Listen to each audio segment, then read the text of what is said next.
Facebook is changing its algorithm to reduce the amount of news that appears on your feeds.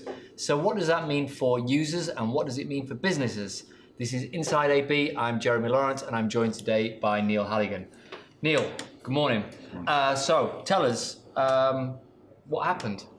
Well, in a statement on January 12th, Mark Zuckerberg, in a post on Facebook, announced that he's going to prioritise the platform so that the feed would be more from posts from friends and family, not so much the news, not so much the business, but more kind of content that, I think, going back to where Facebook came from, that it saw itself as a community where people shared their content, their personal pictures, their updates, where they checked in, where they were, what they were doing, what their thoughts were. That's kind of where it's coming from. And I think in the statement he said, as we said here, that the balance of what's in the news feed has shifted away from the most important thing that Facebook does, that helps us connect with each other.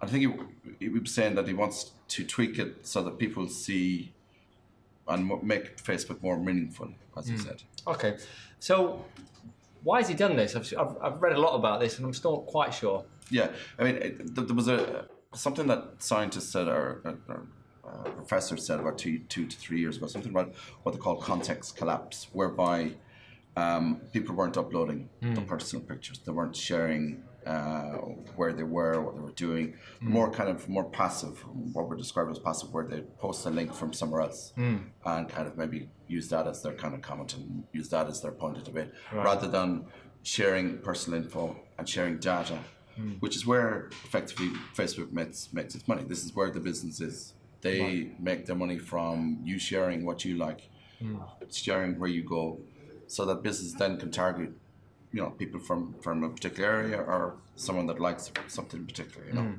Okay, so what does this change mean for users and for businesses?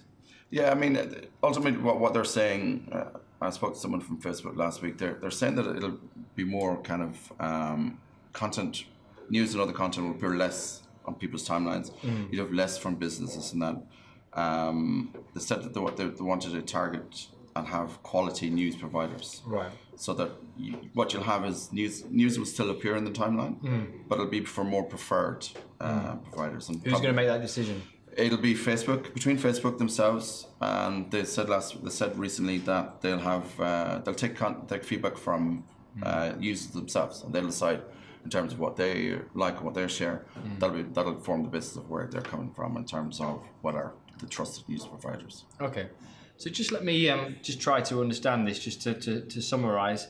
So you're not going to see as many free posts from businesses just posting that turns users off and leads them to disengage. We're going to reduce that. Advertisers can still advertise on there, but the plan is to try and make users, the likes of me and you, upload and contribute more content ourselves. Yeah, and get back to where the business model lies, to have people share more content, share more data, which is the core of their business and the core of Google's business. Right. They account for something like 80% of the online spend in this duopoly model that they have, and it's all based on data. So when they don't have the data to base their business on, this is what it's effectively is. It's basically them trying to re-engage with their community, but also have their advertising model there. Will it harm Facebook's business, do we know? Or will it just encourage more advertisers that... I think it will. I mean, you'll certainly see a lot more businesses do more targeted advertising. Right. Say the like of news outlets will obviously want to say, we want to get these news out. This is really good news. Let's spend such and such. So it's a win-win, I think, for them. I think there's it's going to really push on their business model and make them more powerful, I think. Okay. Still, it's a big change though for Facebook and for the 1 billion users that use it. So thank you very much, Neil, for those explanations. You've been watching Inside AB. Please do join us tomorrow at 10 a.m. and every weekday at the same time. Subscribe to our YouTube channel. Thank you very much.